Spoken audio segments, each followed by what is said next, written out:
las placas. Ayer, por primera vez en el siglo, la inflación superó el 100%, la anualizada, con el 6% que tuvimos en febrero. Entonces se nos ocurrió ver cómo hicieron otros países que estaban en esta situación o en una situación mucho peor, que tenían algunas similitudes con Argentina, para solucionar un problema de este tipo. Porque en todos vamos a ver que hay ciertos puntos en común. Entonces, por lo menos la economía tiene ciertas recetas para aplicar ante situaciones de este tipo. El primer caso que tenemos es el de Alemania, que vos lo trajiste el otro día. Vamos a escribir un poquito más grande, así se ve. Sí, yo estaba tratando de acordarme si las cifras eran esas, porque era la hiperinflación de Alemania fue brutal. Exactamente, estamos hablando más o menos de 1918, ahí explota la hiperinflación después de la Primera Guerra Mundial, Alemania pierde. ¿Y qué le pasaba a Alemania? Alemania estaba, vamos a ir escribiendo acá, el primer caso es el de Alemania. Fíjate las cosas que te voy a contar. Alemania no tenía acceso al crédito, o sea, no tenía crédito. Argentina está mejor en eso, pues si bien no tiene mucho acceso, tiene crédito todavía. Todavía, muy poquito, pero tiene. Bueno, pero después tiene mucho crédito que fue tomando en los últimos años. Alemania, a partir de ahí, se quedó sin ninguna clase de crédito. Ninguna clase de crédito, estaba muy endeudada. En el Pacto de Versalles le exigen que pague gran parte de los costos de la Primera Guerra Mundial. Tenía que hacerlo y sin crédito tenía un gran endeudamiento. ¿Qué hizo para financiar la Primera Guerra Mundial? Una emisión descontrolada tenía en ese momento Alemania. Muchísima emisión. Otro punto en común. Otro punto en común. Y se le había destruido toda su industria. Entonces, lo que ve Alemania es que de repente industria no tenía después de la Primera Guerra Mundial. De repente Alemania tenía un billete de marcos de 1 millón que pagaba 1 kilo de pan con ese billete. Sí, pues llegó a tener creo que un billete de 100.000 millones. Exactamente, de 1 billón. ¿Qué hacía la gente en ese momento? Cobraba el sueldo en una canasta de tantos billetes que le pagaban y empezó a surgir el trueque. Por ejemplo, si yo quería ir al Teatro Antonio, te lo pagaba con, no sé, si era productora de alguna fruta, te lo pagaba directamente con productos, por lo difícil que era transaccionar con el billete. Atención, hay algunas empresas en Argentina que te empiezan a pagar con bonos. O sea, empezamos a ver algunas otras herramientas, además del dinero, cuando la economía está inflacionaria. Bueno, en concreto, ¿qué hizo Alemania en esta situación? Primero, cambio de moneda. Cambio de moneda, ahora vamos a tener un... no des ideas. Estamos diciendo lo que hicieron en el resto de los países. Ahora lo vamos a ver en el cuadro. Se la pasan cambiando la moneda. Ahí está, cambió de moneda del marco al Rentenmark. ¿Y qué hizo? Tipo de cambio fijo. Ahora, vos me dirás, bueno, pero en ese momento no tenía acceso al crédito y no tenía dólares, que es lo que se habla en Argentina. Hoy nosotros podemos dolarizar, no hay dólares en nuestro país. ¿Sabés qué hizo? Fijó el tipo de cambio a las tierras que estaban en el país.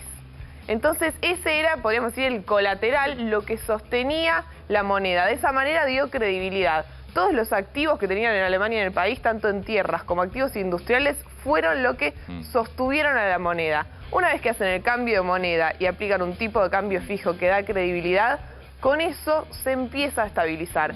Punto importante que tiene mucho que ver con el caso de Israel, que ya pasamos ahí. Tardó 10 años en bajar la inflación. Una inflación que... No, bueno, pero una inflación... Una hiperinflación enorme.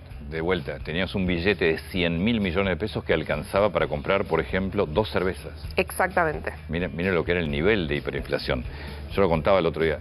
Se cobraba el sueldo a la mañana, venía la esposa de un trabajador a buscar el sueldo para salir a comprar algo para que no se pierda valor a la tarde. Obviamente muchas veces se cobraba el sueldo un poco a la mañana, un poco a la tarde, porque estaba todo el tiempo desvalorizándose. Bueno, en Israel, que es el caso al que pasamos ahora, estamos hablando de 1985, para ubicarnos.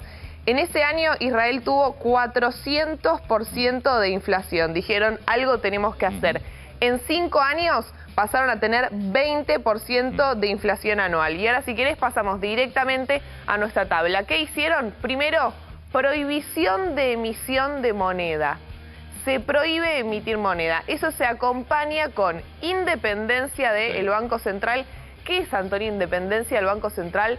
La política no te puede incidir en la política monetaria que tenés sobre tu moneda. Eso tiene que estar tomada, tienen que ser decisiones por técnicos más a largo plazo, que no incida la política. Eso no funciona en la Argentina y no solo no funcionan, sino que cada presidente nombra su propio presidente del Banco Central, más allá de que el presidente del Banco Central debería cruzar los mandatos presidenciales. Totalmente. Pero como la política maneja el Banco Central, cosa que no debería hacer, cada presidente pone su propio presidente del Banco Central. Bueno, la Argentina privatizó empresas estatales, sí. ¿Qué más hace? Claro. En teoría, con la convertibilidad vos prohibiste la emisión, porque como hiciste convertibilidad no podías emitir, porque vos dólares no emitís. Uno de los puntos más importantes que se analiza desde la economía moderna de la convertibilidad es la herramienta que usó para ser creíble, que fue una ley. Como nadie tenía credibilidad y para que estos planes funcionen tienen que ser creíbles, lo hicieron a través de una ley en la convertibilidad. Lo que pasa que en la Argentina hoy una ley tampoco es creíble. Puede ser que ni siquiera alcance. De hecho, en el gobierno de la Rúa, prácticamente ya de la Rúa cayéndose, 4 o 5 meses antes se votó la famosa ley de intangibilidad de los depósitos, con lo cual nadie te podía tocar un depósito. ¿Qué pasó? Corralito. Claro. La Argentina perdió toda credibilidad sobre sus instituciones y sobre los que dirigen las instituciones, con lo cual una ley para la Argentina hoy no es garantía. Sí la es en estos países. Sí, igual yo creo que podría, o sea, es mucho más fuerte tener una ley a tener un plan que te anuncie el gobierno que sea. Pero, ya que sea una ley, sí, está bien, es más fuerte. Claro. Bueno, ¿cómo acompañó esta prohibición de emisión de moneda e independencia del Banco Central con privatización de empresas y un ajuste grande de el gasto y el déficit público, fiscal? Claro. Exactamente. Y además, obviamente, arreglaron que los precios y los salarios coordinaron para que no avancen tanto. El déficit de la Argentina también se define por ley en el presupuesto. No se cumple nunca. En Israel hay algo muy interesante, Antonio, que como es un régimen parlamentario, era en ese momento, si el gobierno no tenía la capacidad de aprobar el presupuesto un año, tenía que dejar de ser gobierno, porque quería decir que no tenía consenso. Y se daban cuenta que para que funcione, el gobierno tenía que tener consenso. Obviamente era otro tipo de régimen. Estos son los dos principales casos. También agregamos Brasil y Chile para tener 2 puntos regionales donde tenemos mucho en común. El plan real se aplica en Brasil con 1000% de inflación. Ahora, perdóname, déjame seguir en Israel. Congelamiento de precios y salarios. En un momento, en el gobierno de Cristina Fernández, había algún sector de mucha relación empresaria con Cristina Fernández que le estaba proponiendo, a ver, ¿por qué no congelás todo? O sea, congela precios, pero congela salarios, congela todo, que no aumente absolutamente, no aumente más nada. Es decir, vos ganas 100 y seguís ganando 100, pero esto vale 10 y va a seguir valiendo 10, tu tarifa va a seguir... Digo, ¿por qué no congelás precios y salarios? Que es lo que hizo Israel. Claro, pero ojo, eso, Israel hace eso, fíjate, con un paquete. Claro, no es su única medida. Vos para hacer eso, que es lo que no quiere hacer nunca en general los gobiernos, vos lo primero que tenés que hacer es ir hacia el equilibrio fiscal. Entonces tenés que empezar a bajar gastos urgentes y eso acá no lo van a hacer. ¿Por qué, Antonio? Ahí hay que distinguir algo que es importantísimo. Quizás podemos poner un segundo más la tablet. Hay que distinguir entre las causas de la inflación y después las consecuencias que te hacen que la inflación sea un problema más grande. Los salarios nunca son una causa de la inflación. Cuando un país, digamos, está en cero, hay 2 grandes problemas que te pueden causar la inflación. Uno es un gran aumento de commodities, como pasó en 1973 con el petróleo, que cuando te aumenta, voy a usar el caso del petróleo, te aumenta todo en tu economía. Y otro es la pérdida de credibilidad de tu moneda, la emisión, que en general viene para cubrir un déficit fiscal que vos no podés hacerle frente, en general porque no tenés créditos. Estas son causas de la inflación. Otro problema que se da después de que tu economía empieza a tener inflación son los mecanismos que empiezan a ampliar ese espiral. Y uno es los salarios. ¿Por qué tienen que empezar a subir los salarios? Son mecanismos de expansión, podríamos decir, del problema de la inflación. Los salarios empiezan a aumentar porque vos tuviste algo que previamente te causó el problema de inflación.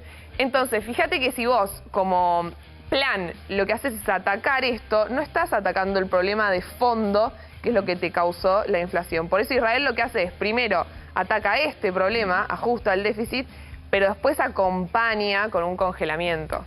Sí, pero por eso, pero inicialmente te baja absolutamente el gasto. Exacto, porque ataca lo que te causa la inflación. Una vez que vos atacás el gasto, no hace ni falta después congelar nada, porque se te ordena sola la economía. Exacto. Cuando vos tenés una empresa que gasta menos de lo que ingresa, es decir, que tiene superávit, Directamente ya está, se te ordena solo. Una cosa es atacar la punta del iceberg Claro. y otra cosa es el problema de fondo. Bueno, y Brasil y Chile, fíjate que tienen ya mucho en común, independencia del Banco Central en Chile, también publicar metas, pero las metas de inflación tienen que ser creíbles. No puede ser Claro. más menos 10%. Sí. Eso no es Sí. creíble. Además, un sistema de bandas cambiarias y tasa de interés real positiva, que tiene que ver con el anuncio que podríamos tener esta semana de una suba de tasa de interés. Conclusión, en todos los países llevó entre 5 y 10 años Ujú. salir de un régimen. Estamos hablando de 400% de inflación, más de 1000% de inflación. En todos los países hubo un plan armado. Hubo un plan y en todos podemos ver cosas en común y estos fueron planes que funcionaron en el mundo. Sí. El mundo no está teniendo más este problema. No. Bueno, el mundo no gasta más de lo que le ingresa en general, ¿no? O lo hace, pero depende para qué, que es lo que Bueno, hablamos. Si en tu bien. casa te endeudás para comprar una vez una heladera, que es algo que pasó una vez que en un país sería para construir una autopista, Sí. es una cosa. Ahora, cuando es para cubrir gastos corrientes, Nunca. eso es un peligro.